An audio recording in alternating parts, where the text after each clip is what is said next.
Boa tarde a todos. É sempre bom estar aqui. É sempre um momento de felicidade quando nós estamos aqui, porque nós reencontramos pessoas amigas que nós estimamos bastante. E que às vezes, em razão do nosso cotidiano, correria do dia a dia, não nos é propiciado esse reencontro. E quando aqui nos encontramos, nós temos essa oportunidade de reunirmos em torno do Evangelho do nosso Mestre Jesus, com a finalidade de compreendermos um pouco mais a respeito da sua mensagem, da essência dessa mensagem, do objetivo da mensagem do Cristo. Todos nós anelamos tanto por esta compreensão. E eu sempre digo que um convite da Dona Cleusa, secundado pelo seu Francisco, não é um convite, é uma convocação, da qual nós não podemos, viu, Dona Cleusa, recusar e atendemos sempre de boa mente. Né? Quando eu vinha para cá, e é interessante isso, a minha esposa diz que eu sou muito disperso. E ela tem uma certa razão, porque eu venho pensando e dirigindo naquilo que eu vou falar. E isso traz um certo risco para quem está no volante. Então, sempre quando eu saio assim, ela gosta, quando pode, fazer companhia para mim. Talvez para evitar. Mas a gente tem a proteção e vem refletindo a respeito do que vai abordar. E eu pensava no seguinte. As nossas vidas, a nossa existência, ela se compõe de um fruto de várias experiências.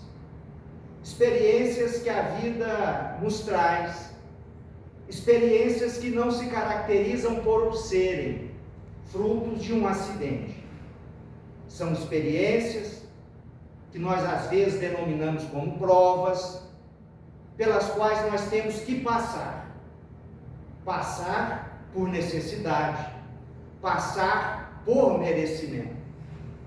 Todos nós sabemos que quando ainda nos encontrávamos na pátria espiritual, no plano espiritual, porque lá é o nosso verdadeiro domicílio, aqui nós nos encontramos na terra, na verdade, como se estivéssemos, e realmente estamos, matriculados numa verdadeira escola, e nessa escola nós passamos pelas mais multifacetadas, variadas, diferentes experiências.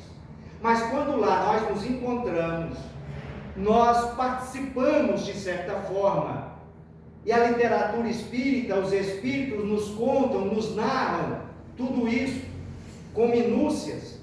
Nós participamos da elaboração do nosso processo reencarnatório, do nosso retorno para a existência material, aonde nós temos que testar se realmente nós angariamos a determinados valores através de tudo que nós temos que passar. Nós escolhemos o gênero das provas, nós assumimos determinadas responsabilidades, determinados compromissos, e quando lá nós estávamos, nós rogamos aos mentores espirituais, e o nosso estimado amigo Dr. Weimar sempre falava isso para nós, Dona Cleusa, que quem é espírita, e que não é um privilégio ser espírita, e nós temos que compreender isso, quem é espírita conheceu a doutrina nesta existência porque pediu, porque solicitou, porque necessitava destes esclarecimentos que os espíritos, através dessa doutrina, trazem para cada um de nós. Então, na reencarnação, é importante nós salientarmos, não existem erros, não existem equívocos, porque tudo é muito bem planejado no contexto daquilo que nós necessitamos. E quando nós passamos a ter essa compreensão, nós passamos a buscar entender aquilo que ocorre conosco na nossa existência. Porque nós passamos a entender, dona Cleusa, que eu tenho a família que eu mereço, os parentes que eu mereço, pai e mãe que eu mereço, os irmãos. Porque o Cristo dizia: reconciliai-vos enquanto é tempo com aqueles, eu não vou usar a expressão inimigos, mas com aqueles que pensam diferente de você, e que por pensarem diferentes nós os consideramos nossos inimigos, mas que na verdade eles estão prestando um grande serviço para nós, porque é um momento de nós ajustarmos, de nós nos equilibrarmos, de nós nos reconciliarmos com aqueles com os quais nós convivemos. E se eu perguntasse aqui, eu vou perguntar, mas não respondo, por favor, tem alguém aqui que não tem um probleminha na família? Pela reação, a resposta foi nada. Eu falei alguém está pensando assim, eu tenho, ai, tem, mas tem mesmo, porque isso é uma consequência lógica e natural. Olha, que maneira mais adequada de duas pessoas que não se compreendem, que vivem uma roda viva, sem que um deles quebre esse círculo vicioso de animosidade, senão eles nascendo e vivendo no mesmo núcleo familiar. A família, não independentemente da forma como ela é constituída, porque quando nós falamos de família, eu falo de famílias, porque a família não é marcada apenas pela característica biológica, mas pelos laços afetivos, porque os afins se atraem no espaço e na vida física, mas no seio dessa afetividade, em que espíritos se atraem, vem aqueles que precisam, encontrando amparo naqueles que compreendem melhor o sentido da vida, e até mesmo em outras existências, foram seres que antagonizaram, que viveram as turras, que nesta venham juntos, para que encontrem entre si um ponto de reequilíbrio. Os Espíritos nos explicam que os nossos maiores compromissos, e os nossos compromissos são mais acentuados ainda porque a doutrina do Cristo descortina para nós novos horizontes. A doutrina dos Espíritos vem decodificar a doutrina do Cristo, explicando-a para nós, sem tergiversações, sem desculpas, sem sofismas, de forma alguma. Hoje nós compreendemos na sua essência, em toda a sua extensão, qual foi o sentido e qual é o significado da mensagem do Cristo em nossas vidas. Mas nós só lembramos daquele Cristo que as religiões oficiais nos ensinaram, aquele Cristo tristonho lá na cruz.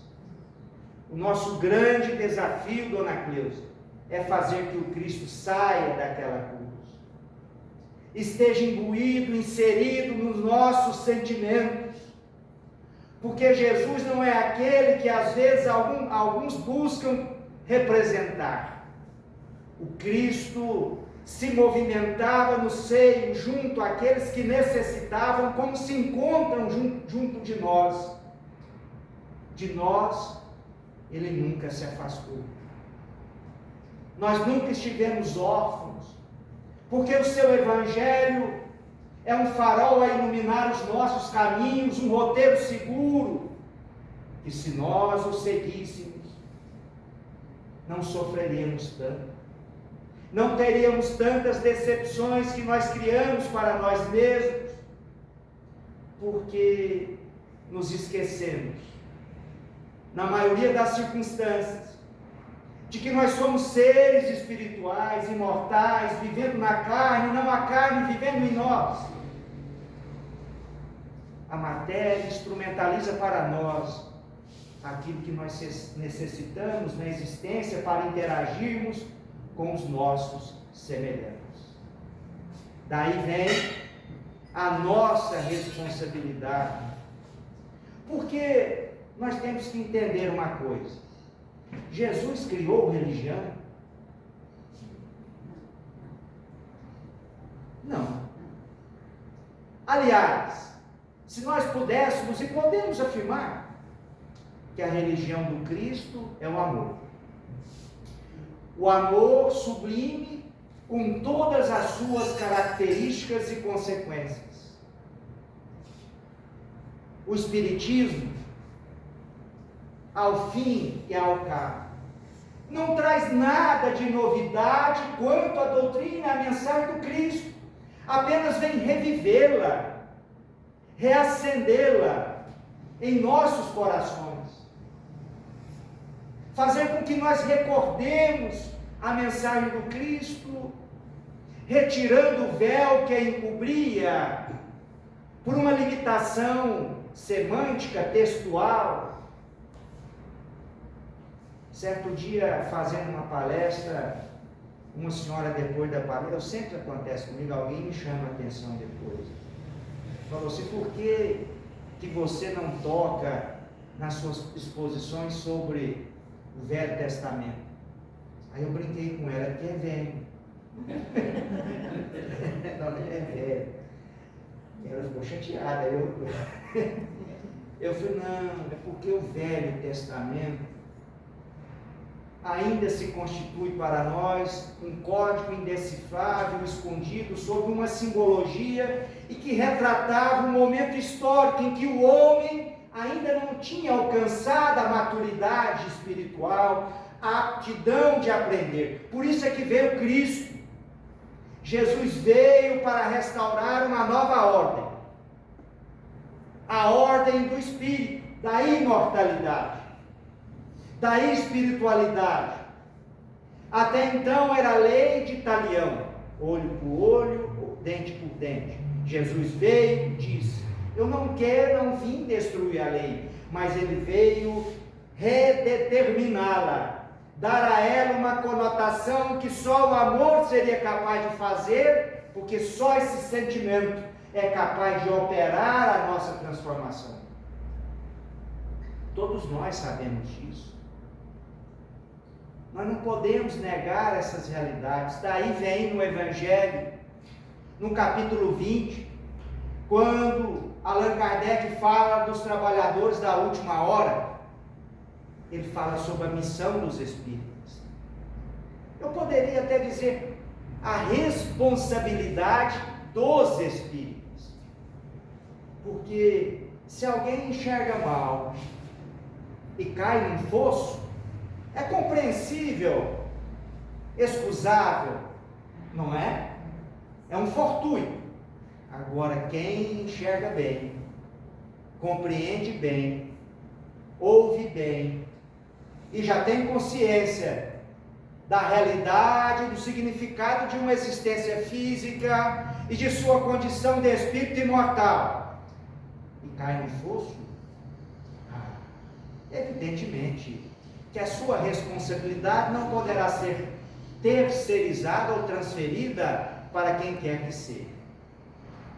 Certa feita, um grande companheiro, Chiquinho, meu amigo, já desencarnou, amigo de mocidade espírita, né?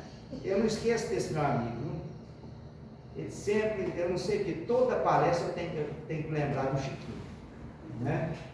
Mas o Chiquinho era um espírita, mas era um espírita meio rebelde, como nós de vez em quando também, porque não somos perfeitos, somos perfeitinhos, mas perfeitos não. Daí a necessidade de um processo de empatia, buscar compreender o próximo, ver no próximo as qualidades, mas nós aprendemos durante muito tempo apenas ver os defeitos. Será que eu estou mentindo? Não. Normalmente nós vemos só os defeitos e as qualidades, porque todos têm. Tudo bem, alguns têm menos, mas tem. Né? É uma realidade. E esse meu amigo Chiquinho, ele sempre me questionava. Ele me questionava, né? Da seguinte forma: olha, se nós vamos ter várias existências, e nós já tivemos, e esta é um reflexo das existências que nós já tivemos, eu posso até maneirar nessa, porque eu vou ter outras. Eu falei, besta, deixa de ser. Era isso mesmo, a nossa conversa era assim. Eu falei, olha, esta existência é singular, é importantíssima, porque nela nós temos várias oportunidades e responsabilidades. E o maior desafio da nossa existência será qual? Vencer a nós mesmos. Transformar o homem velho, a mulher velha que existe dentro de nós. E de vez em quando dá um grito. Não é? Não acontece de vez em quando? A gente perde a paciência com alguma coisa, age impulsivamente, depois arrepende. Quando a gente arrepende, é sinal de progresso. Porque você já está tendo consciência de que não fez algo certo. O duro é quando a gente faz e acha bom. Não tem a noção, a compreensão de que aquilo que fizemos prejudicou alguém e, evidentemente, está a nos prejudicar também. Portanto, da mesma forma que eu dizia para esse grande amigo, essa existência é uma oportunidade. E eu dizia a ele, ser espírita não é nenhum privilégio. Significa que o remédio que veio para nós tinha que ser forte. Porque nós sempre fomos insensíveis, condicionados a determinados comportamentos.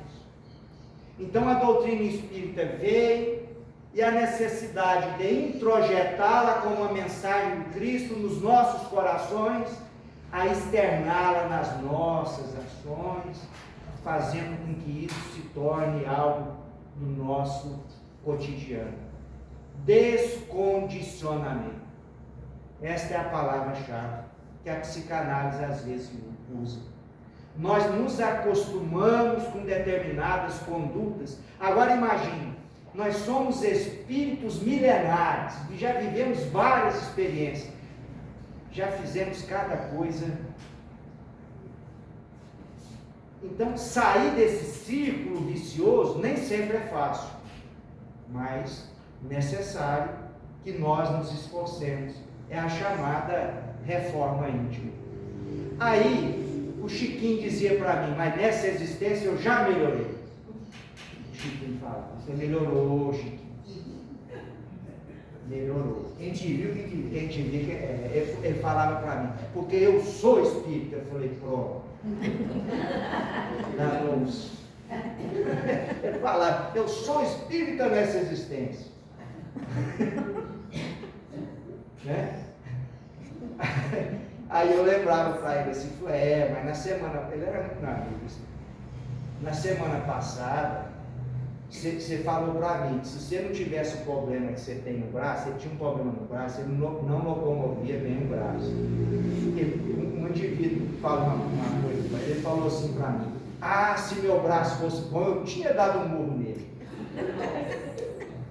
Eu falei, então Deus foi bom para você, né, Chiquinho? Porque ele deu um jeito aí de te ajudar, né? Porque senão você ia assumir responsabilidade demais, ia agravar a situação. Então ele falava isso, não, eu sou espírita, eu sou um privilegiado. Eu falei, Chiquinho, então eu vou te contar uma história, que eu vou dizer para vocês. No plano espiritual, tem lá um hospital espiritual, tem vários, mas esse me chama a atenção. Na obra daquela mineira, a Novelino, que retrata a vida do Eurípides Barçanufo. Corina. Corina Novelli. Exatamente, obrigado. Está vendo, dona Cleusa? Eu quero chegar com a cidade com essa memória. Viu, dona Cleusa? Então, Corina Novelli. Então lá ela narra para nós uma situação, e depois eu encontrei essa narrativa em outras obras. Tem um hospital lá que chama Hospital Esperança. E esse Hospital Esperança tem uma característica: ela é dirigida, coordenada por Eurípides Barçanufo.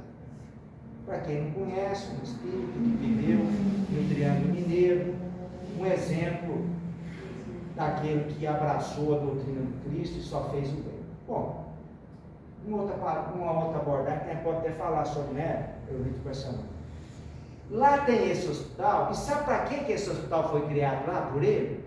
Para atender espíritas quando desencarna. Tipo Chiquinho. O indivíduo acha que se dizer cristão, eu não vou nem dizer espírito, basta dizer Senhor, Senhor, já é suficiente. É a religiosidade do rótulo. Vocês estão entendendo o que eu quero dizer? É a religião do rótulo. O rótulo não importa. O rótulo é desinfluente, é irrelevante. O Cristo já dizia: não basta dizer Senhor, Senhor, porque só entrarão no reino dos céus aqueles que fizerem a vontade do meu Pai. Quer dizer, não basta saber, não basta conhecer, é necessário movimento, realização, concretização, alterar a realidade, a nossa realidade. Alguns chamam isso de reforma íntima. É reforma, não é destruir, não. Destruir não, é reformar. Porque nós jamais vamos poder fugir do nosso passado, da nossa origem. Pelo contrário, nós temos que aprender com aquilo que nós fazemos, que nós fizemos, para que possamos fazer cada vez melhor. Então, o Espírito Erasto, nessa lição, lá no capítulo 20 do Evangelho segundo o Espiritismo, em determinados momentos, ele é até meio duro. Erasto está sempre no livro dos médiuns lá, protetor dos médiuns, né? Ele diz isso para nós. Ele deixa claro que se nós queremos seguir os passos do Cristo, nós temos que nos esforçar e não apenas afirmar integrarmos uma religião, mas adotarmos uma conduta de religiosidade, de espiritualidade, que isso torne algo concreto para nós. Um grande amigo, seu Zé Gonzaga, presidente do Centro Fé, Esperança e Caridade em Uberlândia, ele sempre dizia para mim algo interessante. Ele dizia: Reinaldo, não importa a religião que a pessoa professa, não importa.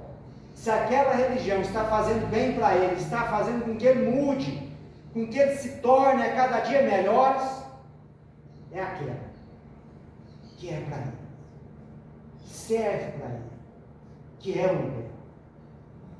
Porque a verdadeira religião,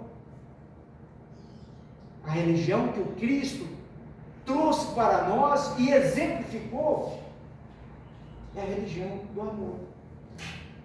Do amor. Eu lembro, uma vez eu fui fazer uma palestra lá em Uberlândia, no Centro Espírita Fé, Esperança e Caridade, e tinha uma comemoração de aniversário do centro. Eu ia fazer a palestra e o tempo foi sendo absorvido. A hora que eu fui falar, eu tinha 5 minutos. Aí o pessoal ficou sem graça, falou: doutor, só tem 5 minutos. Eu falei: mas 5 minutos? O que eu vou falar em 5 minutos? Aí eu falei, amor. Ficou tudo amor e amor e ponto. Aí um amigo meu falou: mas já terminou? Terminei. Você quer que eu fale 5 minutos o quê? A síntese A síntese da doutrina do Cristo é o quê? É o amor. É o amor ágape. É o amor que rompe fronteiras, que compreende o próximo, as suas fragilidades, como compreende as nossas também, as nossas fragilidades. Porque ser diferente não é defeito. Não é defeito. Ser diferente faz parte do contexto de uma necessidade de convivência. E, dona Cleusa, nós só progredimos quando nós convivemos, vivemos uma vida de relação. Você imagina se nós vivêssemos só com os iguais? Essa é uma tragédia. E outra, não existe ninguém igual ao outro. Não existe ninguém igual ao outro. Porque viver, vamos entender, viver é fácil. O difícil mesmo é conviver. Conviver. Nesse ponto, esse meu amigo Chiquinho falava uma verdade. Ele falava assim: viver até uma ameba vive. Um albuminoide. Ele falava, vou usar um termo mais científico: albuminoide vive. Mas conviver, aí está nosso desafio. A convivência, a vida de relação, a tolerância, a indulgência, a empatia. Perdão. Tá vendo? Eu tenho até memória da natureza. Eu estou esquecendo o perdão. Perdão é fundamental.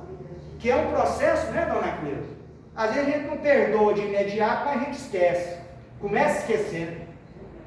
Porque quando a gente não perdoa, a gente fica remoendo aquele sentimento. Vocês já sentiram isso, né? Pelo amor de Deus, eu falo que se alguém falar que não sentiu, vai lá, hein? Né? Então eu vou falar por mim. Você fica remoendo aqui, fica num estado comburiente, queimando. Você só vive aquilo. Você cristaliza aquilo no pensamento. Esquece. O Chico dizia isso: se a pessoa não gosta de mim, quer meu mal, é problema dela. Problema dela. Agora, se eu tenho esse sentimento por ela, aí o problema é meu. Aí o problema é meu. Portanto, nós que já compreendemos, e muitos outros compreendem, independentemente da religião que abraça, não é?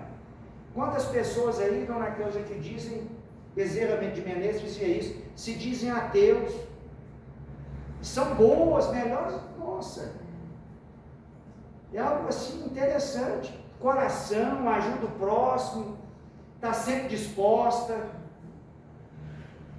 Agora nós não, nós precisamos, eu particularmente preciso da doutrina, igual minha mãe dizia. Eu falei, se esse menino não fosse espírita, ninguém aguentava ele. Deus novinho. Eu vi as crianças chegando aqui, eu lembrei, minha mãe falava assim, põe esse menino lá, leva no centro, porque ninguém aguenta ele em casa. Era meio imperativo, sabe, dona Cleusa? Custoso, né? Então, o remédio foi necessário, foi esse, para nos alertar, abrir a nossa cabeça, para que nós possamos divisar novos horizontes, né? Encarar a vida como ela deve ser encarada, dando a ela o ressignificado que ela merece.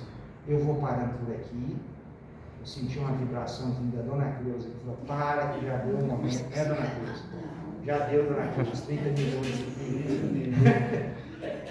Não é, seu Francisco? Nós vamos abrir para o senhor. Perguntas? Algumas perguntas. Não, estou à disposição. Mas essa etapa eu dou por concluída e agradeço a compreensão, a tolerância, a paciência, né, de me ouvir. Eu sempre digo, só o fato de ter paciência de me ouvir, você já dá um salto quântico na evolução. Né? Já é importante, eu estou colaborando de alguma forma. Né? Mas eu agradeço a atenção. Que Jesus nos abençoe, nos ilumine sempre, nos fortaleça, e que nós possamos ter o Cristo em nossos corações, a sua mensagem fixa nas nossas mentes, para que essa mensagem seja algo frequente em nossas vidas, na nossa vida de relação, com aqueles que nós convivemos, e que nós possamos a cada dia, assim, nos tornarmos pessoas melhores, O Evangelho é o remédio, é o medicamento que nós necessitamos, mas como dizia Miramês, é o remédio que tem que ser tomado em doses homeopáticas, para que ele produza os resultados que nós tanto necessitamos. Nós mudamos os nossos comportamentos, nós insistimos em dizer que não, mas eu digo que sim, porque muitos dos que estão aqui hoje, há alguns anos atrás, não estariam nesse ambiente, porque não admitiriam esta possibilidade, senão nesta existência, em tantas outras pelas quais nós já passamos. Que esse Cristo de amor e de bondade, então, sempre ilumine os nossos passos, os nossos caminhos, e que esse Mestre não seja para nós uma promessa distante, uma mera retórica, mas uma realidade viva a povoar os nossos sentimentos e as nossas ações. Que assim seja.